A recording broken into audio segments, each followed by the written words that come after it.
Press the bell icon on the YouTube app and never miss another update.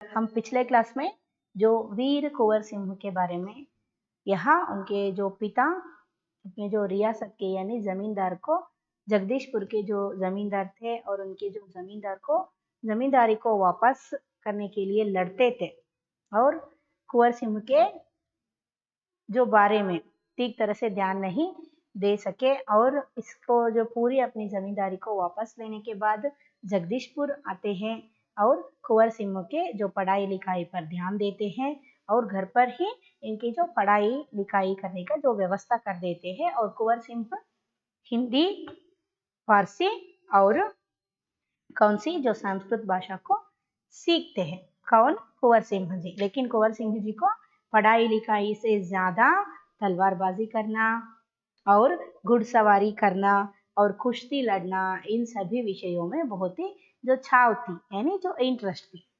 ಅರ್ಥ ಆಯ್ತಾ? ಓದೋದು ಬರೆಯೋದ್ರ ಮೇಲಿಗಿಂತ ಯಾವುದ್ರ ಮೇಲೆ ತುಂಬಾ ಇಂಟ್ರೆಸ್ಟ್ ಇತ್ತು? ಹಾರ್ಸ್ ರೈಡಿಂಗ್ ಮಾಡೋದು ಮತ್ತೆ ತಲ್ವಾರ್ ಅಂದ್ರೆ ಸ್ವಾರ್ಡ್ ಕತ್ತಿ ಬೀಸೋದು ಅದ್ರ ಮೇಲೆ ಮತ್ತೆ ಕುಸ್ತಿ ಮಾಡೋದು ಇದ್ರ ಮೇಲೆ ತುಂಬಾನೇ ಇಂಟ್ರೆಸ್ಟ್ ಇತ್ತು। बाबू कुंवर सिंह ने अपने पिता की मृत्यु के बाद सन 1827 में अपनी रियासत की जिम्मेदारी संभाली। देखिए यहाँ कुंवर सिंह जी को बाबू कुंवर सिंह जी कहते थे, ऐसे भी कहते थे। जो बाबू कुंवर सिंह ने अपने जो पिता की मृत्यु के बाद यानी कुंवर सिंह जी के पिता जो है उनकी जो मृत्यु हो जाती है, वो मर जाते हैं, इसके बाद सन 1827 में अपनी रियासत की जिम्मेदारी संभाली। अपनी रियासत का मतलब क्या है? अपनी जो राज्य है यानी अपने जो रियासत का मतलब मैं पहले ही बोली, जो राज्य है इसको यहाँ कुंवर सिंह को ही संभालना पड़ा और संभालते भी। ಅವರೇ ನೋಡ್ಕೋಬೇಕಾಗತ್ತೆ ರಾಜ್ಯವನ್ನ। जगदीशपुरी अल्वा और राज्य जो उन दिनों ब्रिटिश हुकूमत का अत्याचार चरम सीमा पर था।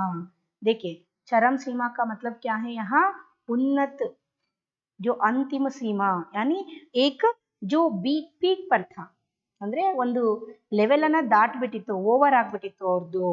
जो हुकूमत का अत्याचार यानी वो जो क्या बोलते थे उसी काम को यहाँ करना पड़ता था और उनके विरुद्ध कोई भी नहीं बात करना कोई भी जो बातें किए तो भी उन्हें क्या करते थे? सजा देते थे, फांसी पर चढ़ाते थे। अगर किन्हीं जो लोग इनके सामने या इनके विरुद्ध जो षड्यंत्र बनाते हैं, ऐसे विषय अगर उन्हें पता चल गया तो वो क्या करते थे? उन्हें फांसी पर चढ़ा देते थे, किसी भी जो सजा देते थे। ऐसे जो इनके जो अत्याचार बढ़ते ही जा रहे थे। चरम सीमा का मतलब क्या है? ಒಂದು ಉನ್ನತವಾದಂತಹ ಒಂದು ಇದಕ್ಕೆ ಒಂದು ಎತ್ತರವಾದಂತಹ ಒಂದು ಕೊನೆ ಗರಿ ಅಂತ ಹೇಳ್ತಾರಲ್ವಾ, ಕೊನೆ ತುದಿ ಅಂತ ಹೇಳ್ತಾರಲ್ವಾ, ಆ ರೀತಿ ಒಂದು ಸೀಮೆನ ಅಥವಾ ಒಂದು ಈ ಏನಂತ ಹೇಳ್ತಾರೆ ಪೀಕ್ ಅಂತ ಹೇಳ್ತಾರಲ್ವಾ, ಅಲ್ಲಿ ಮುಟ್ಬಿಟ್ಟಿತ್ತು। ಇಸ್ಸೆ ಲೋಗೋನೆ ಅಂದ್ರೆ ತುಂಬಾನೇ ಆಗ್ಬಿಟ್ಟಿತ್ತು ಅವ್ರದ್ದು ಅತ್ಯಾಚಾರ ಅಂತ ಹೇಳಿದ್ರೆ, ಅವರ ಒಂದು ಕೆಟ್ಟ ನೀತಿಗಳನ್ನ ಎಲ್ರ ಮೇಲೂ ದಬ್ಬಾಳಿಕೆ ಇದೆಲ್ಲಾನು ಸಹಿತ ತುಂಬಾನೇ ಆಗ್ಬಿಟ್ಟಿತ್ತು ಅವಾಗ। इससे लोगों में ब्रिटिश हुकूमत के खिलाफ भयंकर असंतोष उत्पन्न हो रहा था। इससे लोगों में ब्रिटिश हुकूमत के खिलाफ यानी जो ब्रिटिशों के जो हुक्म और जो हुक्म देते थे उन्हें हम मानना ही चाहिए थे, उन्हें हम करना ही चाहिए थे। अगर नहीं किए तो सजा मारते थे, पीटते थे, है ना, बहुत ही जो बुरा सजा देते थे। ऐसे ही सहनते यहाँ जो लोगों के अंदर क्या हो गई, वो भी नहीं सहन पाते हैं लोग। वो क्या करते हैं? जो भयंकर असंतोष उत्पन्न होती है, वो भी जो विद्रोह करने के लिए शुरू हो जाते हैं, ब्रिटिशों के विरोध करने के लिए खड़े हो जाते हैं, तैयार हो जाते हैं। और कृषि, उद्योग और व्यापार का तो बहुत ही बुरा हाल था उन दिनों में। जो कृषि व्यापार, कृषि में तो जो भी बहुत सारे जो नीतियों को जारी लाए थे, है ना, और जो बहुत कृषि का भी उसमें, और उद्योग और व्यापार में भी यहाँ क्या करते थे? बुरा हाल थे बहुत ही, क्योंकि ब्रिटिशों ने क्या करते थे? यह भी अत्याचार करते थे और यहाँ बहुत ही जो उन्नत पद रहते थे, हमारे जो भारत में आकर भारतवासियों को ही उनके जो उन्नत पदों से वंचित कर देते थे। कौन? ब्रिटिश लोग, यानी ब्रिटिश सरकार। यहाँ जो बहुत ही बुरा हाल थे, रजवाड़ों के जो राज दरबार भी समाप्त हो गए थे। जो रजवाड़ों के राज दरबार, इसका मतलब क्या है? राजा महाराजाओं के जो राज दरबार थे, वो भी यहाँ उनके राज्यों को उनसे बहुत ही जो यहाँ क्या करके, चीट करके, वंचित करके उनसे जो छीन ली गई थी और उनको उनके राज्य से ही वंचित कर दिए गए थे। समझ में आए ना? उनके भी यहाँ बुरा हाल थे। और यहाँ जो हमारे देश के ही जो उन्नत पद हम कहते हैं, उन्नत जो स्थान कहते हैं जो नौकरी में, ऐसे जो नौकरी से भी यहाँ हमारे भारतवासियों को वंचित कर देते थे। वहाँ अंग्रेजियों को बिठा देते थे, अंग्रेजियों को काम करते थे, वंचित कर दिया गया था। और इससे देखिए अपने ही देश में महत्वपूर्ण और ऊंची नौकरियों को ವಂಚಿತ್ कर दिया था ಅಂತ ಹೇಳಿದ್ರೆ ಒಂದು ಎತ್ತರವಾದಂತಹ ಒಂದು ಒಳ್ಳೆ ಪೊಸಿಷನ್ ಇರುವಂತಹ ಕೆಲಸಗಳು, ಉನ್ನತವಾದ ನೌಕರಿಗಳು ಅಂತ ನಾವು ಏನು ಹೇಳ್ತೀವಿ, ಆ ಎಲ್ಲಾ ಕೆಲಸಗಳನ್ನ ನಮ್ಮ ದೇಶಕ್ಕೆ ಬಂದ್ಬಿಟ್ಟು ನಮ್ಮ ದೇಶದ ಜನರಿಂದಾನೇ ಏನ್ ಮಾಡ್ತಾ ಇದ್ರು, ಕಿತ್ಕೊಂಡು ಅವರಿಗೆ ವಂಚನೆ ಮಾಡ್ತಾ ಇದ್ರು. ಅವರಿಗೆ ಅದ್ರ ಕೇಪಬಲ್ ಆದ್ರೂ ಸಹಿತ ಆ ಕೆಲಸವನ್ನ, ಒಂದು ಉನ್ನತ ನೌಕರಿಯ ಕೆಲಸವನ್ನ, ಉನ್ನತವಾದ ಸ್ಥಾನದ ಕೆಲಸವನ್ನ ಇಲ್ಲಿ ಕೊಡ್ತಿದ್ದಿಲ್ಲ. ಅವ್ರು ಕೇಪಬಲ್ ಇದ್ರೂ ಸಹಿತ ಕೊಡ್ತಿದ್ದಿಲ್ಲ. ಇಂಗ್ಲಿಷ್ನವ್ರು ಕೇಪಬಲ್ ಇಲ್ಲ ಅಂದ್ರೂ ಸಹಿತ ಅವರಿಗೆ ಒಂದು ಒಳ್ಳೆ ಲೆವೆಲಿನ ಕೆಲಸಗಳನ್ನ ಕೊಡ್ತಾ ಇದ್ರು, ಉನ್ನತವಾದ ಶ್ರೇಷ್ಠವಾದ ಕೆಲಸಗಳನ್ನ ಕೊಡ್ತಾ ಇದ್ರು. ಅರ್ಥ ಆಯ್ತಾ? इसमें ब्रिटिश सत्ता के विरुद्ध देशव्यापी संघर्ष की स्थिति बन गई थी. इससे जो ब्रिटिश आश्रय के, सत्ता के का मतलब क्या है यहाँ? सत्ता यानी जो आश्रय,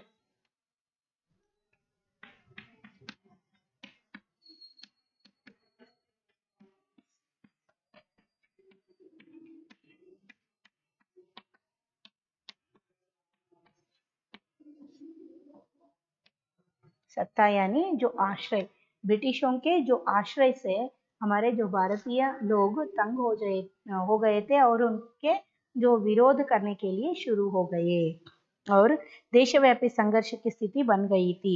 ऐसी स्थिति में कुंवर सिंह ने ब्रिटिश हुकूमत से लोहा लेने का संकल्प लिया. लोहा लेना का मतलब क्या है? उनके विरोध करना, बदला लेना. समझ में आई ना? ऐसे हमारे भारतवासियों को भारत में ही आकर भारतवासियों को ही यहाँ वंचित कर रहे हैं. भारतवासियों के ऊपर ही यहाँ क्या कर रहे हैं? दबाव नीति को चला रहे हैं. ಹೌದಲ್ವಾ? ನಮ್ಮ ಮೇಲೇನೆ, ನಮ್ಮ ದೇಶಕ್ಕೆ ಬಂದು ನಮ್ಮ ಮೇಲೇನೆ ದಬ್ಬಾಳಿಕೆ ಮಾಡ್ತಾ ಇದ್ದಾರೆ. ಎಲ್ರಿಗೂ ಜನರಿಗೂ ಶೋಷಿಸ್ತಾ ಇದ್ದಾರೆ, ಶೋಷಣೆ ಮಾಡ್ತಾ ಇದ್ದಾರೆ, ಹಿಂಸಾಚಾರ ಮಾಡ್ತಾ ಇದ್ದಾರೆ. ಇದೆಲ್ಲದನ್ನು ಸಹಿತ ಎಲ್ಲಿ ತನಕ ತಡ್ಕೊಳ್ತಾರೆ ಜನ? ಹೌದಲ್ವಾ? ಇದರಿಂದ ತಡ್ಕೊಂಡು ಸಾಕಾಗಿ ನಮ್ಮ ಜನರು ಸಹಿತ ಏನಾಗ್ಬಿಡ್ತಾರೆ, ರೊಚ್ಚಿಗೆದ್ದೊಳೋದು ಅಂತ ಹೇಳ್ತಾರಲ್ವಾ, ಆ ರೀತಿ ಸಿಟ್ಟಿಗೆ ಎದ್ದು ಬಿಡ್ತಾರೆ. ಎಲ್ರ ಮನಸ್ಸಲ್ಲೂ ಸಂಘರ್ಷ. ಯಾರಾದ್ರೂ ಒಬ್ರು ಲೀಡ್ರು ಮುಂದೆ ಬಂದ್ಬಿಟ್ರೆ ಸಾಕು, ಇವ್ರ ಹಿಂದೆಲ್ಲ ಜೊತೆಗೆ ಸೇರ್ಕೊಂಡ್ಬಿಟ್ಟು ಅವ್ರನ್ನ ಹೊಡೆದಾಕ್ಬಿಡೋಣ ಅನ್ನೋಷ್ಟು ಒಂದು ಸಿಟ್ಟು, ಆಕ್ರೋಶ ನಮ್ಮ ಭಾರತೀಯರ ಮನಸ್ಸಲ್ಲಿ ಕುದೀತಾ ಇರುತ್ತೆ. ಆವಾಗ ಏನಾಗುತ್ತೆ, ವೀರ ಕುಂವರ್ ಸಿಂಹ ಅವ್ರು ಏನ್ ಮಾಡ್ತಾರೆ, ಇವರು ಸಹಿತ ಒಬ್ಬ ಲೀಡರ್ ಆಗಿ ಜನರನ್ನ ಗುಂಪು ಸೇರಿಸ್ಕೊಂಡು ಏನ್ ಮಾಡ್ತಾರೆ, ಬ್ರಿಟಿಷರ ವಿರುದ್ಧ ಯುದ್ಧ ಮಾಡೋದಕ್ಕೆ ತಯಾರಿ ನಡೆಸ್ತಾರೆ. जो संकल्प लिया ಅಂದ್ರೆ ಸಂಕಲ್ಪ लेना का मतलब क्या है? ದೃಢ ನಿಶ್ಚಯ करना ಅಂದ್ರೆ ಒಂದು ಡಿಸೈಡ್ ಮಾಡ್ಬಿಡ್ತಾರೆ, ಫೈನಲ್ ಡಿಸೈಡ್. ಜನರ ಮನಸ್ಸಲ್ಲೂ ಸಹಿತ ಕ್ರೋಧ ಇರುತ್ತೆ, ಆಕ್ರೋಶ ಇರುತ್ತೆ ಬ್ರಿಟಿಷರ ವಿರುದ್ಧ. ಅವರಿಗೆ ಒಬ್ರು ಲೀಡರ್ ಬೇಕಾಗಿರುತ್ತೆ, ಯಾರಾದ್ರೂ ಮುಂದೆ ನಿಂತ್ಕೊಂಡು ನಡೆಸ್ಕೊಂಡು ಹೋಗೋಂಥ ಲೀಡರ್ ಬೇಕಾಗಿರುತ್ತೆ. ಹೌದಲ್ವಾ? ಆ ಲೀಡರು ಕುಂವರ್ ಸಿಂಹ ಆಗಿ ಬರ್ತಾರೆ. सिर्फ कुंवर सिंह ही नहीं, हम सभी देखे हैं कि जो झांसी रानी, तांतिया तोपे और जो नाना साहेब और यहाँ जो दिए हैं बेगम हजरत महल और मंगल पांडे भी हम देख सकते हैं. ये सभी भी नेताएं हैं. इन नेताओं के जो मुखंडत्व में ही, यहाँ इनके जो लीडरशिप में ही सभी लोग क्या करते हैं, अंग्रेजियों के विरुद्ध युद्ध करने के लिए तैयार हो जाते हैं. जगदीशपुर के जंगलों में बसुरिया बाबा नाम के एक सिद्ध संत रहते थे. जगदीशपुर कहाँ के है? जगदीशपुर तो कुंवर सिंह जी के स्थान है ना?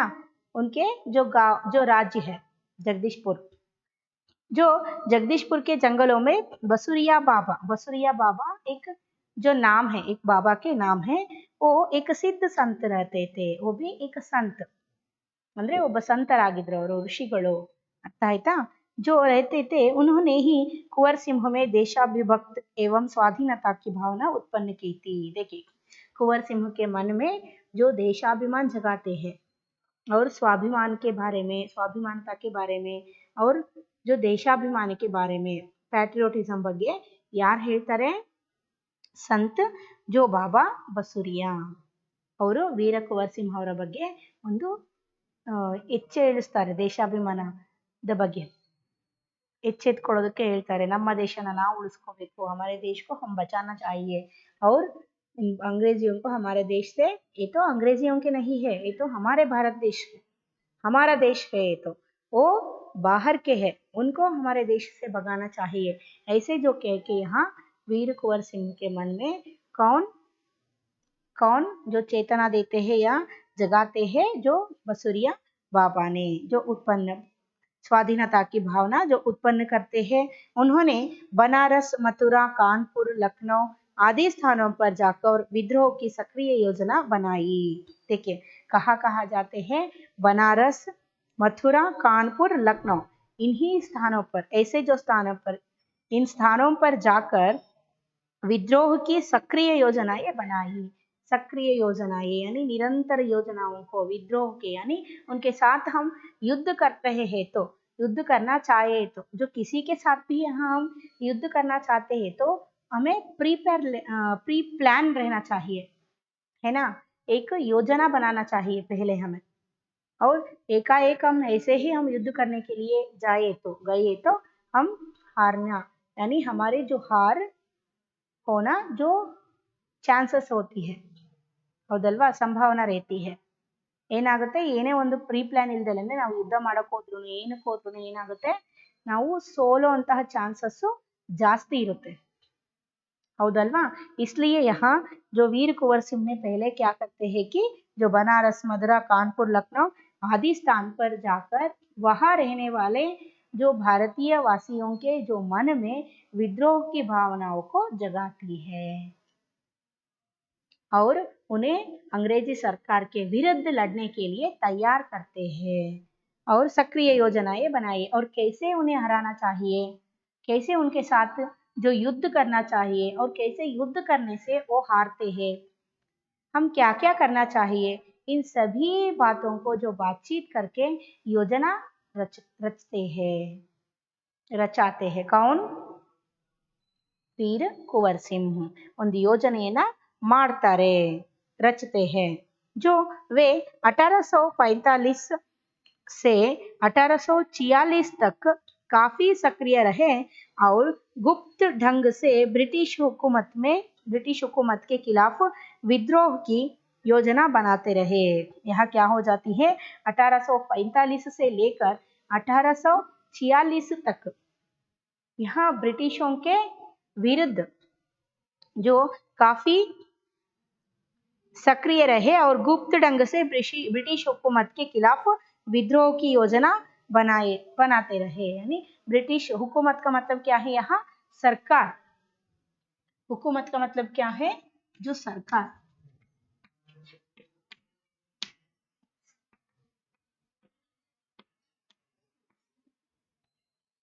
यानी जो 1845 से लेकर 1846 तक यहाँ क्या करते हैं? ब्रिटिश सरकार के विरुद्ध हम कैसे लड़ना चाहिए और उनको कैसे हराना चाहिए, मैं पहले ही बोली ना, इन सभी बातों के बारे में जो योजना रचना करने के लिए शुरू कर देते हैं और रचते हैं भी, विद्रोह की योजना बनाते रहे। उन्होंने बिहार के प्रसिद्ध सोनपुर मेले को अपनी गुप्त बैठकों की योजना के लिए चुना। देखिए उन्होंने बिहार के प्रसिद्ध सोनपुर मेले, बिहार के एक सोनपुर में जो मेले होती है यानी एक जुलूस होती है, अर्थ आಯ್ತಾ? ಫೇರ್ ಅಂತ ಹೇಳ್ತೀವಲ್ವಾ, ಜಾತ್ರೆಗಳು, ऐसे एक जो मेला होती रहती है जो बिहार के कहाँ दिए ही यहाँ जो सोनपुर में, ऐसे जो मेलों को यहाँ अपने योजना बनाने के या गुप्त बैठकों के एक स्थान, खास स्थान बना देते हैं, योजना के लिए एक स्थान चुनना चाहिए, इसलिए जो मेलों को चुनते हैं। क्यों क्यों ऐसे करते हैं? हम सभी जो यहाँ जो मेलों को गए तो क्या करते हैं? मेलों में कुछ खाद्य रखे रहते हैं, खास तरह के उन्हें खाना पसंद करते हैं, कुछ खेल खेलते हैं या कुछ मनोरंजन को लेते हैं हम मेले में। लेकिन कुंवर सिंह ऐसा नहीं करता है।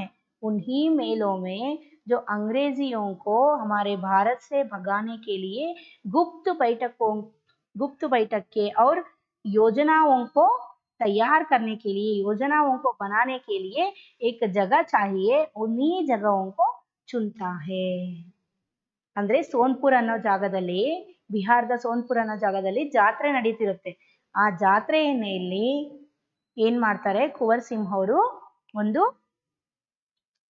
ಏನ್ ಮಾಡ್ತಾರೆ, ತಮ್ಮ ಗುಪ್ತ ಬೈಠಕ್ ಅಂತ ಹೇಳಿದ್ರೆ ಗುಪ್ತವಾಗಿ ಜನರನ್ನ ಗುಂಪು ಕೂಡಿಸ್ಕೊಂಡ್ಬಿಟ್ಟು ಏನ್ ಮಾಡೋದು, ಗುಪ್ತವಾಗಿ ಮಾತುಕತೆ ಮಾಡೋದು, ಮೀಟಿಂಗ್ ಮಾಡೋದು, ಸೀಕ್ರೆಟ್ ಆಗಿ ಮೀಟಿಂಗ್ ಮಾಡೋದು. ಅವ್ರ ಯೋಜನಾಯೇ ಬನಾನ ಅಂದ್ರೆ ಪ್ಲಾನ್ ಮಾಡೋದು, ಯಾವ ರೀತಿ ಬ್ರಿಟಿಷರನ್ನ ಓಡಿಸ್ಬೇಕು ಅಂತ. क्यों ऐसे करते थे? क्योंकि अगर ब्रिटिश सरकारों को या ब्रिटिश सैनिक को ಅಂದ್ರೆ ಅವರ ಒಂದು ಸೈನಿಕರ ತುಕಡಿ ಏನಿರುತ್ತೆ, उन्हीं को यहाँ उनको जो अगर ऐसे जो भारतीय वासियों ने या भारतीय सैनिकों ने या ऐसे जो विद्रोह के जो नेताओं ने मिलकर ऐसे जो गुप्त बैठक बना रहे हैं या ब्रिटिश अंग्रेजी सरकार के विरुद्ध कुछ षड्यंत्र बना रहे हैं, ऐसे जो कुछ विचार पता चल गए तो वो क्या करते हैं कि इन्हें सजा देते हैं, है ना। इसीलिए वो क्या करते हैं, गुप्त बैठकों को यहाँ रचना करते थे। समझ में आई ना? ಏನಾದ್ರೂ ಈ ರೀತಿ ನಮ್ಮ ವಿರುದ್ಧ ಷಡ್ಯಂತ್ರ ಮಾಡ್ತಾ ಇದ್ದಾರೆ ಅಥವಾ ನಮ್ಮ ವಿರುದ್ಧ ಏನೋ ಒಂದು ಗುಂಪು ಕಟ್ತಾ ಇದ್ದಾರೆ ಅಂತ ಹೇಳಿ ಏನಾದ್ರೂ ಬ್ರಿಟಿಷ್ ಸರ್ಕಾರಕ್ಕೆ ಗೊತ್ತಾಯ್ತು ಅಂತ ಹೇಳಿದ್ರೆ, ಇದನ್ನೇ ಹುಡ್ಕೋದಕ್ಕೋಸ್ಕರ ಏನ್ ಮಾಡ್ತಿದ್ರು ಬ್ರಿಟಿಷರು, ಕೆಲವೊಂದು ತಮ್ಮ ಪೈನಿ ಅಂತ ಹೇಳಿದ್ರೆ ಒಂದು A small pack of soldiers ಅಂತ ಹೇಳ್ಬೋದು, ಅರ್ಥ ಆಯ್ತಾ, ಒಂದು ಸೈನಿಕರು, ಒಂದು ಸಣ್ಣ ಗ್ರೂಪ್ಗಳನ್ನ ಏನ್ ಮಾಡಿರ್ತಾರೆ, ಒಂದೊಂದು ಊರಲ್ಲಿ ಬಿಟ್ಟಿರ್ತಾರೆ. ಹಾಗೆ ಹುಡ್ಕೊಂತ ಬರ್ರಿ, ಯಾರಾದ್ರೂ ಸಿಗ್ಬಹುದು, ಗುಪ್ತವಾಗಿ ಮಾತಾಡೋರು, ಗುಪ್ತವಾಗಿ ಮೀಟಿಂಗ್ ಮಾಡೋರು, ನಮ್ಮ ಸರ್ಕಾರದ ವಿರುದ್ಧ ಎತ್ಕಟ್ಟೋ ಅಂತವ್ರು ಯಾರಾದ್ರೂ ಸಿಗ್ಬಹುದು ಅಂತವ್ರನ್ನ ಕರ್ಕೊಂಡ್ಬಂದು ಅವ್ರನ್ನ ಸಾಯಿಸೋದು ಅಥವಾ ಅವ್ರಿಗೆ ಕಠಿಣವಾದ ಶಿಕ್ಷೆಗಳನ್ನ ಕೊಡೋದು, ಈ ರೀತಿ ಎಲ್ಲ ಮಾಡ್ತಾ ಇದ್ರು. ಯಾಕಂದ್ರೆ ಜನರು ಏನಾದ್ರು, ಭಾರತೀಯ ಜನರು ಏನಾದ್ರು ಎದ್ದು, ಅಂದ್ರೆ ಎಷ್ಟು ಸ್ಟ್ರೆಂತ್ ಇದೆ ನಮ್ದು ಇಂಡಿಯಾದಲ್ಲಿ, ಹೌದಾ. ಎಲ್ಲಾ ಇಂಡಿಯನ್ಸ್ ಏನಾದ್ರು ಎದ್ದು ನಿಂತ್ಕೊಂಡ್ರು, ಈ ಮುಖಂಡರು ಏನಿದ್ದಾರೆ ಇವ್ರ ಲೀಡರ್ಶಿಪ್ ಅಲ್ಲಿ ಎಲ್ರೂ ಏನಾದ್ರು ಜಾಗೃತಿ ಮೂಡಿಸ್ಬಿಟ್ಟು ಎಲ್ಲಾ ಬ್ರಿಟಿಷರ ವಿರುದ್ಧ ನಿಂತ್ಕೊಂಡ್ರು ಅಂದ್ರೆ ಅವ್ರು ಆಟೋಮೆಟಿಕ್ ಆಗಿ ನಮ್ಮ ದೇಶನ ಬಿಟ್ಟು ಹೋಗ್ಲೇಬೇಕು, ಹೌದಲ್ವಾ. ಈ ಹೆದರಿಕೆ ಬ್ರಿಟಿಷರಲ್ಲಿ ಇತ್ತು. ಹಾಗಾಗ್ಬಿಟ್ಟು ಏನ್ ಮಾಡ್ತಾ ಇದ್ರು ಅವ್ರು ಬ್ರಿಟಿಷರು, ಅಲ್ಲಲ್ಲೇ ಯಾರಾದ್ರೂ ಈ ರೀತಿ ಅವ್ರ ವಿರುದ್ಧ ಎತ್ತು ಕಟ್ಟೋರು ಅಥವಾ ಮುಖಂಡರು ಏನಾದ್ರು ಕಾಣಿಸ್ತಾ ಇದ್ರು ಅಂದ್ರೆ ಅವ್ರನ್ನ ಏನ್ ಮಾಡ್ತಾ ಇದ್ರು, ಹಿಡ್ಕೊಂಡೋಗಿ ಹೊಡೆಯೋದು, ಅವ್ರನ್ನ ಸಾಯಿಸೋದು, ಈ ರೀತಿ ಎಲ್ಲ ಶಿಕ್ಷೆ ಕೊಡೋದು ಅವರಿಗೆ, ಈ ರೀತಿ ಎಲ್ಲ ಮಾಡ್ತಾ ಇದ್ರು. ಹಾಗಾಗ್ಬಿಟ್ಟು ಕುಂವರ್ ಸಿಂಹ ಏನ್ ಐಡಿಯಾ ಮಾಡ್ತಾರೆ, ಮೇಳಗಳು, ಜಾತ್ರೆಗಳಲ್ಲಿ ಜನ ಮನೋರಂಜನೆಗೋಸ್ಕರ ಬಂದಿರ್ತಾರೆ, ಹೌದಲ್ವಾ, ಈ ರೀತಿ ಏನೋ ಮಾಡೋ ಚಾನ್ಸಸ್ ಕಡಿಮೆ ಇರುತ್ತೆ ಅಂತ ಹೇಳ್ಬಿಟ್ಟು ಅವ್ರೇನ್ ಮಾಡ್ತಾರೆ, ಯಾವ ಪ್ಲೇಸ್ ಅನ್ನ, ಈ ಜಾತ್ರೆಯ ಪ್ಲೇಸ್ಗಳನ್ನೇ ಸಹಿತ ತಮ್ಮ ಒಂದು ಸೀಕ್ರೆಟ್ ಆಗಿ ಮೀಟಿಂಗ್ ಮಾಡೋದು ಅಥವಾ ಪ್ಲಾನ್ ಮಾಡುವಂತಹ ಒಂದು ಪ್ಲೇಸ್ ಅನ್ನಾಗಿ ಏನ್ ಮಾಡ್ತಾರೆ, चुनते हैं ಅಂದ್ರೆ ಆರಿಸ್ತಾರೆ, ಅರ್ಥ ಆಯ್ತಾ. और जो सोनपुर के मेले में अपनी गुप्त बैठकों की योजना के लिए चुना। सोनपुर के मेले को एशिया का सबसे बड़ा पशु मेला माना जाता है। यहाँ मेला का जो कार्तिक पूर्णिमा के अवसर पर लगती है। देखिए ये जो सोनपुर के मेले है, एशिया के सबसे यानी एशिया खंड के जो सबसे जो बड़ा पशु मेला माना जाता है। पशु मेला यानी वहाँ जो इस मेले में जो पशुओं के जो क्रय विक्रय का एक जो विषय होती है, यानी यहाँ व्यापार होती है, ಪಶುಗಳ ಮಾರಾಟ ಮಾಡೋದು ತಗೊಳ್ಳೋದು ಒಂದು ಉತ್ತಮವಾದ ಸ್ಥಾನ ಅಂತ ಹೇಳ್ಬಿಟ್ಟು ಇಡೀ ಏಷ್ಯಾದಲ್ಲೇನೆ ಹೆಸರುವಾಸಿಯಾಗಿತ್ತಂತ ಇದು ಸೋನ್ಪುರ್ ಮೇಳ. ये जो मेला है ಕಾರ್ತಿಕ ಪೂರ್ಣಿಮಾ ಅಂತ ಬರುತ್ತಲ್ವಾ, ಪೂರ್ಣಿಮಾ ಅಂದ್ರೆ ಹುಣ್ಣಿಮೆ, ಕಾರ್ತಿಕ ಹುಣ್ಣಿಮೆ ಅಂತ ಕೇಳಿದಿರಲ್ವಾ, ಈ ಹುಣ್ಣಿಮೆ ದಿವಸ ಏನಾಗ್ತಾ ಇತ್ತು, ಉಸಿ ಅವಸರ್ ಪರ್ ಲಗ್ತಾ ತಾ. इसका मतलब क्या है, ಆ ದಿವಸದಲ್ಲೇ ಏನಾಗ್ತಾ ಇತ್ತು, ನಡೀತಾ ಇತ್ತಂತೆ ಈ ಒಂದು ಜಾತ್ರೆ.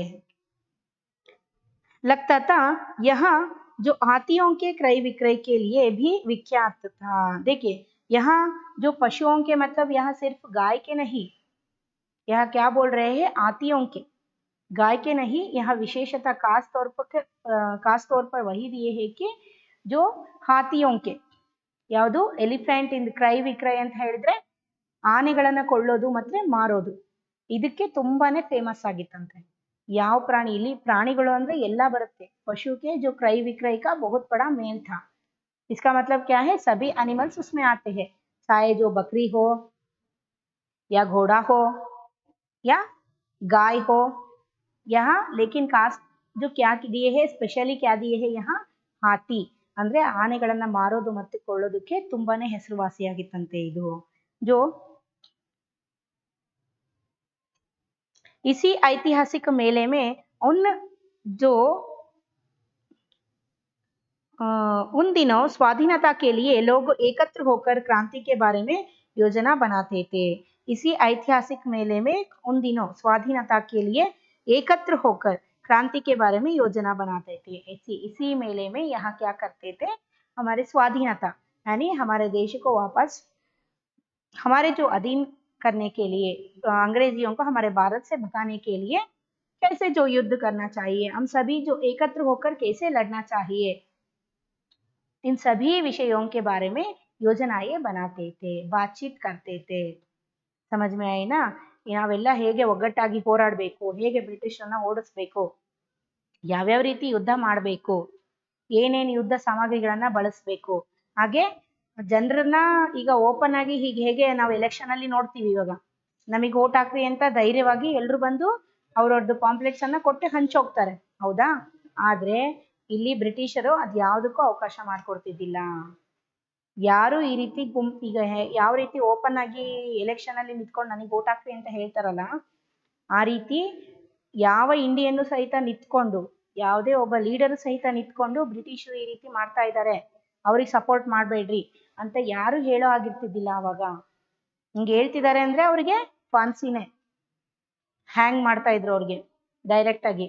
ಅರ್ಥ ಆಯ್ತಾ. ಇಷ್ಟೊಂದು ದಬ್ಬಾಳಿಕೆಯನ್ನ ಬ್ರಿಟಿಷರು ನಡೆಸ್ತಾ ಇದ್ರು. ಹಾಗಾಗ್ಬಿಟ್ಟು ಜನರನ್ನ ಏನಾದ್ರೂ ನಾವು ಎಚ್ಚೆತ್ತಿಸ್ಬೇಕು ಅಂದ್ರೆ, ಅವರನ್ನ ಎಚ್ಚೆತ್ಕೊಳ್ಳೋ ಹಾಗೆ ಮಾಡ್ಬೇಕು ಅಂದ್ರೆ, ಅವರಲ್ಲೂ ಸಹಿತ ಸ್ವಾತಂತ್ರ್ಯದ ಒಂದು ಕಿಡಿಯನ್ನ ಹತ್ತಿಸ್ಬೇಕು ಅಂತ ಹೇಳಿದ್ರೆ, ಅವರು ಸಹಿತ ನಮ್ಮ ಜೊತೆಗೆ ಯುದ್ಧ ಮಾಡೋದಕ್ಕೆ ರೆಡಿ ಆಗ್ಬೇಕು ಅಂತ ಹೇಳಿದ್ರೆ ನಾವೇನ್ ಮಾಡ್ಬೇಕು, ಪಾಂಪ್ಲೆಟ್ಸ್ ಗಳನ್ನ ಗುಪ್ತವಾಗಿ ಹಂಚ್ತಾ ಇದ್ರು. ತರಕಾರಿ ಮಾರೋರು ಪುಟ್ಟೆಯಲ್ಲಿ ಹಿಡ್ಕೊಂಡು ಹೋಗ್ತಾ ಇದ್ರು ಪಾಂಪ್ಲೆಟ್ಸ್ ಗಳನ್ನ. ಅರ್ಥ ಆಯ್ತಾ. ಆಮೇಲೆ ಈ ರೀತಿ ಒಂದು ಸೀಕ್ರೆಟ್ ಮೀಟಿಂಗ್ ಅಂತ ಹೇಳ್ತಾರಲ್ಲ, ಯಾರಿಗೂ ಗೊತ್ತಾಗ್ದಂಗೆ ಆ ರೀತಿ ಪ್ಲೇಸ್ ಗಳಲ್ಲಿ ಜನರನ್ನ ಗುಂಪುಗೂಡಿಸಿ ಹೇಳೋದು, ಕೆಲವೊಬ್ರು ನೇತಾಗಳನ್ನ ಅಥವಾ ಮುಖಂಡರ ಆಯಾ ಪ್ಲೇಸ್ಗೆ ಸಂಬಂಧಪಟ್ಟ ಲೀಡರ್ಗಳನ್ನ ಕರೆದು ಅವ್ರಿಗೆ ವಿಷಯನ ಗುಪ್ತವಾಗಿ ಹೇಳಿ ಅವ್ರು ಹೋಗಿ ಜನರಿಗೆ ಹೇಳೋದು, ಈ ರೀತಿ ಗುಪ್ತವಾಗಿ ಎಲ್ಲ ಸೀಕ್ರೆಟ್ ಆಗಿ ಮಾಡ್ತಾ ಇದ್ರು, ಯಾರಿಗೂ ಗೊತ್ತಾಗದಾಗೆ ಮಾಡ್ತಾ ಇದ್ರು. ಅದು ಸಹಿತ ಏನು ಅಲ್ಲೆಲ್ಲೇ ಏನ್ ಅಡ್ಡಾಡ್ತಾ ಇದ್ರು, ಇಲ್ಲಿ ಬ್ರಿಟಿಷರು ಅಡ್ಡಾಡ್ತಾ ಇದ್ರು, ಬ್ರಿಟಿಷ್ ಸೈನಿಕರು ಏನಿದ್ದಾರೆ ಅವ್ರಲ್ಲಿ ಅಡ್ಡಾಡ್ತಾ ಇದ್ರು, ವಾಚ್ ಮಾಡ್ತಾ ಇದ್ರು ಎಲ್ರು. ಅವ್ರ ಕಣ್ ತಪ್ಪಿಸಿ ಇದನ್ನೆಲ್ಲ ಮಾಡ್ಬೇಕಾಗಿತ್ತು. ಅರ್ಥ ಆಯ್ತಾ. ಅಷ್ಟೊಂದು ಕಷ್ಟ ಇತ್ತು, ಅದು ಅಷ್ಟು ಸುಲಭ ಇದ್ದಿದ್ದಿಲ್ಲ. लो जो 25 जुलाई 1857 को दानापुर की सैनिक टुकड़ी ने विद्रोह कर दिया और सैनिक सोन नदी पार कर आरा की ओर चल पड़े. देखिए 25 जुलाई 1857 को दानापुर की सैनिक टुकड़ी का मतलब ए स्मॉल पैक ऑफ जो सोल्जर्स या पीपल हम बोलते हैं, उन्हें जो विद्रोह कर दिया यानी वो भी जो विरोध करते हैं, किनके, ब्रिटिश अंग्रेजियों के विरोध करते हैं. और सैनिक सोन नदी पार कर आरा की ओर चल पड़े. ये जो सैनिक थे, एक जो टुकड़ी थे, वो क्या करते हैं, सोन नदी को पार करके कहाँ चलते हैं, आरा यानी आरा की ओर चलते हैं. प्लेस ಕೂಡ ಹೆಸರಿದು. ಅರ್ಥ ಆಯ್ತಾ. ಸೋನು ನದಿ ಅಂತ ನದಿ ಇರುತ್ತೆ, ಅದನ್ನ ಕ್ರಾಸ್ ಮಾಡ್ಬಿಟ್ಟು ಎಲ್ಲಿಗೆ ಹೋಗ್ತಾರೆ, ಆರಾಗೆ ಹೋಗ್ತಾರೆ. और जो कुंवर सिंह से उनका संपर्क पहले से ही था, यानी ये जो आरा के सैनिक थे, आरा में कुछ सैनिक थे, उनके जो संपर्क यानी उनके टच में थे कौन, कुंवर सिंह. ಅವರ ಜೊತೆಗೆ ಒಂದು ಸಂಪರ್ಕದಲ್ಲಿದ್ರು ಕುಂವರ್ ಸಿಂಹ ಅವರು, ಅವ್ರ ಬಗ್ಗೆ ಟಚ್ ಅಲ್ಲಿ ಇದ್ರು. ಅವರು ಏನ್ ಮಾಡ್ತಾರೆ, ಏನ್ ಬಿಡ್ತಾರೆ, ನಾವೇನ್ ಮಾಡ್ತೀವಿ, ನಾವೇನ್ ಬಿಡ್ತೀವಿ, ಇದನ್ನೆಲ್ಲಾನು ಸಹಿತ ಹೇಳ್ಕೊಳ್ತಾ ಮಾತಿನಲ್ಲಿ ಇದ್ರು, ಒಂದು ಕನೆಕ್ಟ್ ಅಲ್ಲಿ ಇದ್ರು ಇವರಿಬ್ರು. ಗೊತ್ತಾಯ್ತಾ? ಕುವರ್ ಸಿಂಹ ಮತ್ತೆ ಆರಾದ ಸೈನಿಕರು. इस मुक्ति वाहिनी के सभी भागी सैनिकों ने कुंवर सिंह का जयघोष करते हुए आरा पहुंचकर जेल की सलाखें तोड़ दी और कैदियों को आजाद कर दिया। देखिए, इस मुक्ति वाहिनी का मतलब क्या है? ये जो स्वाधीनता, यानी जो आरा के जेल में रहने वाले जो कैदियों को मुक्त कराने के लिए ये जो सैनिक टुकड़ा था वो भी कहाँ था? जो आरा में था, है ना। इन आरा के जो सैनिकों के मन में भी क्या आशा थी कि वहां रहने वाले जो भारतीय कैदियों को, कुछ भारतीय वासियों को वहां कैद करके रखे थे आरा जेल में, उनको मुक्त कराने के लिए वो भी कुंवर सिंह के साथ देते हैं। समझ में आए ना? ಅಂದ್ರೆ ಆರಾ ಜೈಲಿನಲ್ಲಿ ಇರುವಂತಹ ಕೆಲವು ಭಾರತೀಯರನ್ನ ಸುಮ್ಮನೆ ಅರೆಸ್ಟ್ ಮಾಡಿ ಇಟ್ಟಿರ್ತಾರೆ ಬ್ರಿಟಿಷರು. ಅವ್ರೇನೋ ಒಂದು ಲೀಡರ್ಶಿಪ್ ನಲ್ಲಿ ಏನೋ ಒಂದು ಅವರ ಎದುರುಗಡೆ ಷಡ್ಯಂತ್ರ ಮಾಡ್ತಾ ಇದ್ದಾರೆ ಅಂತ ಹೇಳ್ಬಿಟ್ಟು ಅರೆಸ್ಟ್ ಮಾಡಿ ಇಟ್ಟಿರ್ತಾರೆ. ಅವರನ್ನು ಸಹಿತ ಅಲ್ಲಿಂದ ರಿಲೀಸ್ ಮಾಡಬೇಕು ಅಥವಾ ಬಿಡಿಸ್ಬೇಕು ಅವ್ರನ್ನ. ಅಂದ್ರೆ ಡೈರೆಕ್ಟ್ ಆಗಿ ನಾವು ಬಿಡಿಸ್ರಿ ಅಂತ ಕೇಳಿದ್ರೆ ಅಥವಾ ಇಷ್ಟು ಜೈಲ್ ಶಿಕ್ಷೆ ಅಂತ ಇಷ್ಟು ಒಂದು ಲಿಮಿಟ್ ಇರುತ್ತೆ, ಇಂಥವ್ರಿಗೆ ಈ ಶಿಕ್ಷೆ ಮಾಡಿ ಇದ್ರವ್ರಿಗೆ ಇಷ್ಟೇ ದಿವಸದ ತನಕ ಅಂತ. ಆ ಥರ ಯಾವ ಕಾನೂನು ಇರೋದಿಲ್ಲ ಬ್ರಿಟಿಷರ ಹತ್ರ. ಅರ್ಥ ಆಯ್ತಾ? ಅವ್ರಿಗೇನು ಅವ್ರು ಎಲ್ಲಿ ಯಾವಾಗ ಬಿಡ್ತಾರೋ ಅವಾಗ ರಿಲೀಸ್ ಆಗಬೇಕು. ಆದ್ರೆ ಆರಾದಲ್ಲಿ ಇದ್ದಂತ ಕೆಲವೊಂದು ಸೈನಿಕರು, ಭಾರತೀಯ ಸೈನಿಕರು ಏನಿರ್ತಾರೆ ಅವರು ಸಹಿತ ಕುಂವರ್ ಸಿಂಗ್ಗೆ ಸಪೋರ್ಟ್ ಮಾಡಿ ಆರಾ ಜೈಲ್ನಲ್ಲಿ ಇದ್ದಂತಹ, ಬ್ರಿಟಿಷರ ಜೈಲ್ನಲ್ಲಿ ಇದ್ದಂತಹ ಕೆಲವೊಂದು ಭಾರತೀಯರನ್ನ ಅಲ್ಲಿಂದ ಏನ್ ಮಾಡ್ತಾರೆ, ಬಿಡಿಸೋದಕ್ಕೋಸ್ಕರ ನಮ್ಮ ಕುಂವರ್ ಸಿಂಹನ್ಗೆ ಹೆಲ್ಪ್ ಮಾಡ್ತಾರೆ, ಕುಂವರ್ ಸಿಂಹ ಅವರಿಗೆ ಹೆಲ್ಪ್ ಮಾಡ್ತಾರೆ. ಅರ್ಥ ಆಯ್ತಾ? और वो क्या करते हैं, सभी बागी सैनिकों ने कुंवर सिंह का जयघोष करते हुए आरा पहुंचकर जेल की सलाखें तोड़ दी। क्या करते हैं सभी, ये जो आरा के वहां के कुछ सैनिक दल थे ना, सैनिक जो टुकड़ी थे वो और कुंवर सिंह के जो जयघोष करते हुए, ಅಂದ್ರೆ ಕುಂವರ್ ಸಿಂಹ ಅವರಿಗೆ ಜಯ ಜಯ ಅಂತ ಹೇಳ್ಬಿಟ್ಟು ಏನ್ ಮಾಡ್ತಾರೆ, ಸೀದಾ ಜೈಲೊಳಗೆ ನುಗ್ಬಿಟ್ಟು ಅಲ್ಲಿದ್ದಂತ ಎಲ್ಲಾ ಕೈದಿಗಳನ್ನ, ಭಾರತೀಯ ಕೈದಿಗಳನ್ನ ಅಲ್ಲಿಂದ ಏನ್ ಮಾಡ್ತಾರೆ, ರಿಲೀಸ್ ಮಾಡ್ತಾರೆ, ಬಿಡುಗಡೆ ಮಾಡ್ತಾರೆ. ಅದು ಬೀಗ ತೆಗ್ದಲ್ಲ, ಆ ರೈಲಿನ ಸಲಾಕೆ ಕಾ ಮತ್ಲಬ್ ಕ್ಯಾ ಹೈ, ತೀಲಿಯಾ. ತೀಲಿಯಾ ಅಂದ್ರೆ ಅಲ್ಲಿ ಕಬ್ಬಿಣ ಜೈಲಲ್ಲಿ ಏನಿರುತ್ತೆ, ಕಂಬಿಗಳಿರುತ್ತಲ್ವಾ, ಆ ಕಂಬಿಗಳನ್ನ ಏನ್ ಮಾಡ್ತಾರೆ, ಹೊಡೆದು ಬಿಟ್ಟು ಅಂದ್ರೆ ಮುರಿದು ಬಿಟ್ಟು ಏನ್ ಮಾಡ್ತಾರೆ, ನುಗ್ಗಿ ಅಲ್ಲಿನ ಆ ಕೈದಿಗಳನ್ನ ಏನ್ ಮಾಡ್ತಾರೆ, ಅಲ್ಲಿಂದ ಬಿಡುಗಡೆಗೊಳಿಸ್ತಾರೆ. ಇಷ್ಟೊಂದು ಜನ ಏನ್ ಮಾಡ್ಬಿಡ್ತಾರೆ, ರೊಚ್ಚಿಗೆ ಎದ್ಬಿಡ್ತಾರೆ. ಅರ್ಥ ಆಯ್ತಾ? ಇಷ್ಟೊಂದು ಮುಂದುವರಿತಾರೆ इंग्लिश ಅವರ विरुद्ध, इट मीन्स अंग्रेजी के विरुद्ध, यानी जो ब्रिटिशों के विरुद्ध, जो और कैदियों को आजाद कर दिया। 27 जुलाई 1857 को कुंवर सिंह ने आरा पर विजय प्राप्त की। देखिए यहाँ 1857 में जो 27 जुलाई में 1857 27 जुलाई में यहाँ आरा पर भी ಕುಂವರ್ ಸಿಂಹನೇ ಜಯ ಪ್ರಾಪ್ತ ಕರ್ ದೇತೆ ಹೇ. ಸಮಜ್ ಮೇ ಆಯ್ನಾ? ಆರಾದಲ್ಲಿರುವ ಸೈನಿಕರನ್ನ ಅಲ್ಲಿಂದ ಹೊರಗಡೆಯಿಂದ ಆರಾದ ಇಲ್ಲಿ ಇದ್ದಂತಹ ಕೈದಿಗಳನ್ನ, ಭಾರತೀಯ ಕೈದಿಗಳನ್ನ ಅಲ್ಲಿಂದ ಬಿಡಿಸ್ಬಿಟ್ಟು ಕುಂವರ್ ಸಿಂಹ ಅವರು ಆರಾ ಮೇಲೆ, ಹಾಗೆ ಆರಾದಲ್ಲಿ ಇದ್ದಂತಹ ಬ್ರಿಟಿಷರನ್ನು ಸಹಿತ ಅಲ್ಲಿಂದ ಹೊಡೆದೋಡಿಸಿ ಏನ್ ಮಾಡ್ತಾರೆ, ಆರಾವನ್ನ ನಮ್ಮ ಇಂಡಿಯಾದ ವಶಕ್ಕೆ ಮತ್ತೆ ತಗೊಳ್ತಾರೆ. ಆರಾದಲ್ಲಿ ಗೆಲುವನ್ನ ಸಾಧಿಸ್ತಾರೆ ಕುಂವರ್ ಸಿಂಹ ಅವರು.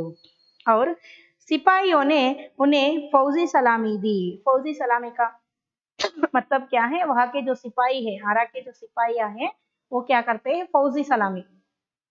फौजी ಅಂತ ಹೇಳಿದ್ರೆ ಒಂದು ಸೈನಿಕರ ಒಂದು ರೆಸ್ಪೆಕ್ಟ್ ಕೊಡುವಂತಹ ಒಂದು ನಮಸ್ಕಾರ ಮಾಡ್ತಾರೆ ಕುಂವರ್ ಸಿಂಹ ಅವರಿಗೆ. ಗೊತ್ತಾಯ್ತಾ? जो यद्यपि कुंवर सिंह बूढ़े हो चले थे परंतु वह बूढ़ा शूरवीर इस अवस्था में भी युद्ध के लिए तत्पर हो गया और आरा क्रांति का महत्वपूर्ण केंद्र बन गया था। देखिए यहाँ कुंवर सिंह बूढ़ा हो गया था, बूढ़ा हो रहा था, इसका मतलब क्या है, उनका जो एज चलते जा रहे थे, बढ़ते जा रहे थे. ಅಂದ್ರೆ ಕುಂವರ್ ಸಿಂಹ ಅವರಿಗೆ ವಯಸ್ಸಾಗ್ತಾ ಆಗ್ತಾ ಹೋಗ್ತಾ ಇತ್ತು. ಅಷ್ಟು ವಯಸ್ಸಾದ್ರೂ ಸಹಿತ ಅವರು ಇಲ್ಲಿ ತುಂಬಾನೇ ನವಯುವಕರ ತರ ಏನ್ ಮಾಡ್ತಾ ಇದ್ರು, ಯುದ್ಧವನ್ನ ಮಾಡ್ತಾ ಇದ್ರು. और बूढ़ा शूरवीर इस अवस्था में भी युद्ध के लिए तत्पर हो गया. ಅವರ ಒಂದು ವಯಸ್ಸಾಗ್ತಾ ಇದ್ರು ಸಹಿತ ಅವ್ರು ಅದನ್ನ ಕೌಂಟಿಗೆ ತಗೊಳ್ಳೋದಿಲ್ಲ, ಲೆಕ್ಕಕ್ಕೆ ತಗೊಳ್ಳೋದಿಲ್ಲ. ಅವ್ರ ಮನ್ಸಲ್ಲಿ ಏನಿದ್ದು, ಬ್ರಿಟಿಷರನ್ನ ನಮ್ಮ ದೇಶದಿಂದ ಓಡಿಸ್ಬೇಕು ಅಷ್ಟೇ ಅವ್ರ ಮನಸ್ಸಲ್ಲಿ ಇದ್ದಿದ್ದು. इसके लिए तत्पर हो गया आरा क्रांति का महत्वपूर्ण केंद्र बना, यानी जो आरा में जो कुछ भी घटना यहाँ होती है, क्योंकि आरा के जो सभी जेल के सलाखों को तोड़कर से यहाँ जो कुंवर सिंह और उनको जो साथ देने वाले जो आरा के सैनिक सभी मिलकर जेल के सलाखों को तोड़कर वहाँ कैद ब्रिटिशों ने कैद रखे हुए भारतवासियों को या भारतीय सैनिकों को वहां से छुड़वाते हैं, है ना। इसीलिए आरा एक संग्राम का एक केंद्र बनता है. ಅರ್ಥ ಆಯ್ತಾ? ಅದು ಒಂದು ಯುದ್ಧ, ಒಂದು ಸಂಘರ್ಷ ನಡೆಯೋದಕ್ಕೆ ಒಂದು ಕೇಂದ್ರ ಆಗುತ್ತೆ, ಅದೇ ಒಂದು ಪಾಯಿಂಟ್ ಪ್ಲೇಸ್ ಆಗುತ್ತೆ. ಅರ್ಥ ಆಯ್ತಾ? ಮಹತ್ವಪೂರ್ಣ ಅಂದ್ರೆ ಒಂದು ಸ್ಪೆಷಲ್ ಆದಂತ ಅದೇ ಒಂದು ಕೇಂದ್ರ ಆಗುತ್ತೆ. ಯಾಕಂದ್ರೆ ಅಲ್ಲಿ ಸೈನಿಕರು ಅಲ್ಲಿ ನುಗ್ಬಿಟ್ಟು ಜೈಲಿಂದ ಏನ್ ಮಾಡಿದ್ರು, ಬ್ರಿಟಿಷ್ ಕೈದಲ್ಲಿ ಇಟ್ಟಿದ್ದಂತಹ ಕೈದಿಗಳನ್ನ ಬಿಡಿಸಿದ್ರು, ಬ್ರಿಟಿಷರನ್ನ ಅಲ್ಲಿಂದ ಓಡಿಸಿದ್ರು, ಆರಾನ ತಮ್ಮ ಒಂದು ಅಧೀನಕ್ಕೆ ತಗೊಂಡ್ರು ಅಂತ ಹೇಳ್ಬಿಟ್ಟು ಗೊತ್ತಾಗುತ್ತೆ. जो दानापुर और आरा की इस लड़ाई की ज्वाला बिहार में सर्वत्र व्याप्त हो गई थी. दानापुर और आरा की इस लड़ाई की ज्वाला बिहार में सर्वत्र व्याप्त हो गई थी. बिहार में, बिहार तो हमारे कुंवर सिंह की जो प्लेस है, उनके जो राज्य है ना. जो दानापुर और आरा की इस लड़ाई की ज्वाला बिहार में सर्वत्र व्याप्त हो गई. ये जो यहाँ कहा के जो दानापुर के जो सैनिक टुकड़ी और आरा के सैनिक टुकड़ी दोनों मिलकर उन कैदियों को, आरा के कैदियों को छुड़वाते हैं, है ना. ये जो विषय है बिहार में सर्वत्र स्प्रेड हो गई, यानी फैल गई ಅಂದ್ರೆ ಅಲ್ಲಿರೋರಿಗೆ ಬಿಹಾರದ ಎಲ್ಲರಿಗೂ ಸಹಿತ ಗೊತ್ತಾಗ್ಬಿಡುತ್ತೆ. अर्थ आयता?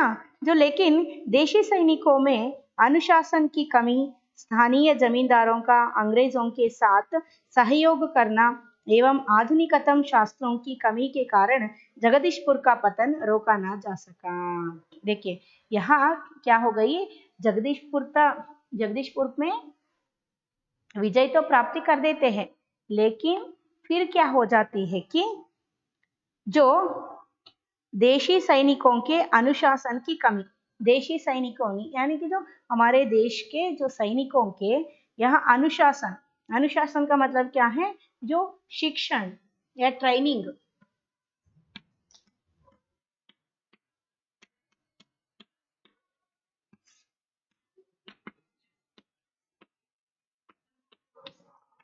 अनुशासन हमारे जो देश के भारतवासियों के, हमारे जो सैनिक के थे, भारत के जो सैनिक थे, हमारे सैनिकों को कुछ शिक्षण की कमी थी, ट्रेनिंग की कमी थी, और जो स्थानीय जमींदारों के अंग्रेजों के साथ सहयोग करना, यानी जो हमारे यहाँ सभी जो भारतवासियों के अंग्रेज के विरुद्ध लड़ने के लिए तैयार नहीं हो गए थे, क्योंकि कुछ जो भारतवासियां कैसे थे कि कुछ जमींदारों ने अंग्रेजियों के साथ देते थे.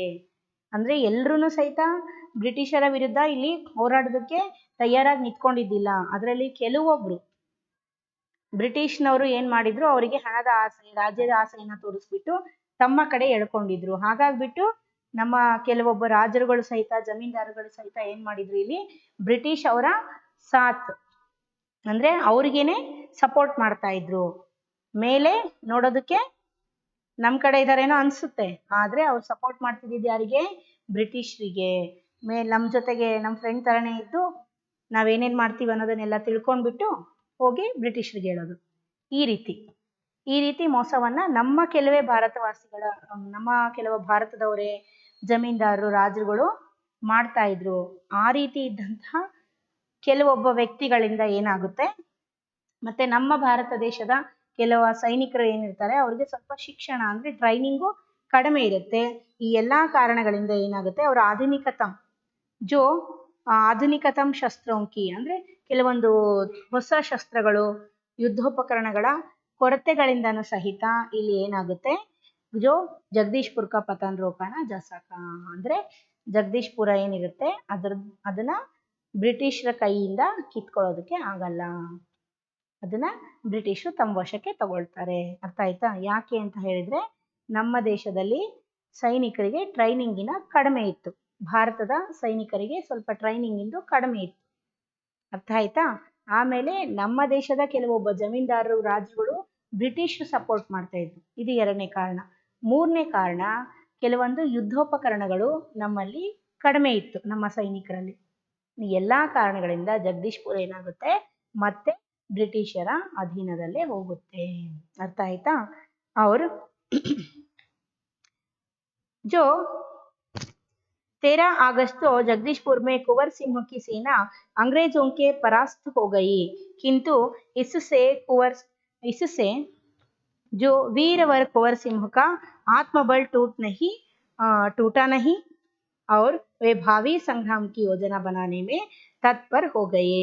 देखिए यहाँ जो जगदीशपुर में कुंवर सिंह की सेना अंग्रेजों से परास्त हो गई। परास्त होना का मतलब क्या है? यहाँ हारना।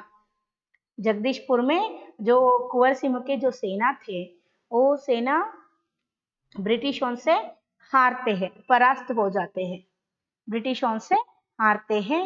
लेकिन कुंवर सिंह ने इस हार को अपनी हार कभी नहीं मानती है, लेकिन वो क्या करते हैं, इस हार के विरुद्ध ಅಂದ್ರೆ ನಾನು ಸೋತೆ ಅಂತ ಹೇಳ್ಬಿಟ್ಟು ಅವರು ತಲೆ ಕೆಡಿಸ್ಕೊಳ್ಳಿಲ್ಲ. ಅವ್ರೇನ್ ಮಾಡ್ತಾರೆ, ನೆಕ್ಸ್ಟ್ ಒಂದು ಯುದ್ಧ ಮಾಡೋದಕ್ಕೆ, ಇದನ್ನ ಈಗ ಸೋತಿದ್ದೀನಿ ಅಂದ್ರೆ ಯಾಕೆ ತಲೆ ಕೆಡಿಸ್ಬೇಕು ಅಂತ ಹೇಳ್ಬಿಟ್ಟು ನೆಕ್ಸ್ಟ್ ಏನ್ ಮಾಡ್ಬೇಕು ಅನ್ನೋದ್ರ ಬಗ್ಗೆ ಯೋಚನೆ ಮಾಡೋದಕ್ಕೆ ಏನ್ ಮಾಡ್ತಾರೆ, ಒಂದು ಐಡಿಯಾ ಹಾಕೋದಕ್ಕೆ, ಯೋಜನೆ ಮಾಡೋದಕ್ಕೆ ಶುರು ಮಾಡ್ತಾರೆ ಕುಂವರ್ ಸಿಂಹ ಅವರು.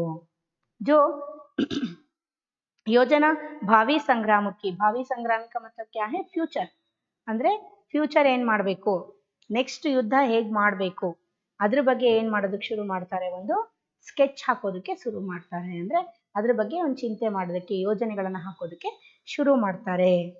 जो वे क्रांति के अन्य संचालक नेताओं से मिलकर इस आजादी की लड़ाई को आगे बढ़ाना चाहते थे।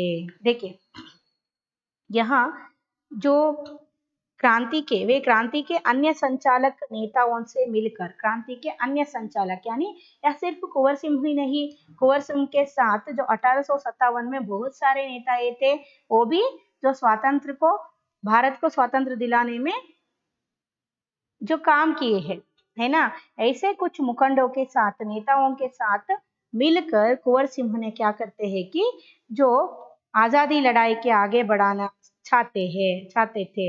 ಅಂದ್ರೆ ಈ ಆಜಾದಿ ಕಿ ಲಡಾಯಿ ಅಂದ್ರೆ ಸ್ವಾತಂತ್ರ್ಯದ ಒಂದು ಹೋರಾಟ ಏನಿದೆ, ಇದನ್ನ ಮುಂದುವರಿಸಬೇಕು ಅಂತ ಮುಂದುವರಿಸ್ತಾರೆ, ಇಷ್ಟಪಡ್ತಾರೆ. ಕುಂವರ್ ಸಿಂಹ सासाराम से मिर्जापुर होते हुए रीवा, कालपी, कानपुर एवं लखनऊ तक गए. देखिए कुंवर सिंह सासाराम से मिर्जापुर होते हुए रीवा यानी कहाँ जाते हैं कि जो लखनऊ, सासाराम, कुंवर सिंह सासाराम से मिर्जापुर जाते हैं और वहां से कहा जाते हैं कि रीवा और कालपी जाते हैं और कानपुर एवं लखनऊ तक भी जाते हैं, क्योंकि स्वातंत्र के इस लड़ाई को आगे बढ़ने के लिए, आगे जो बढ़ाने के लिए, समझ में आई ना. ऐसे ही चलते चलते लखनऊ तक जाते हैं. लखनऊ में शांति नहीं थी, इसलिए बाबू कुंवर सिंह ने जो आजमगढ़ की ओर जो प्रस्थान किया. लखनऊ में शांति नहीं थी क्योंकि वहाँ के जो लोग थे वो लड़ाई कर रहे थे अपने आप में, वहाँ कुछ शांति नहीं थे, इसलिए यहाँ क्या करते हैं, और वहाँ के नेता में भी कमी थे, वहाँ कोई भी जो नेता नहीं दिखे थे. जो इसी कारणों के लिए यहाँ जो कुंवर सिंह क्या करते हैं कि सिंह जो आजमगढ़ की ओर प्रस्थान किया, यानी जो आजमगढ़ की ओर चलते हैं.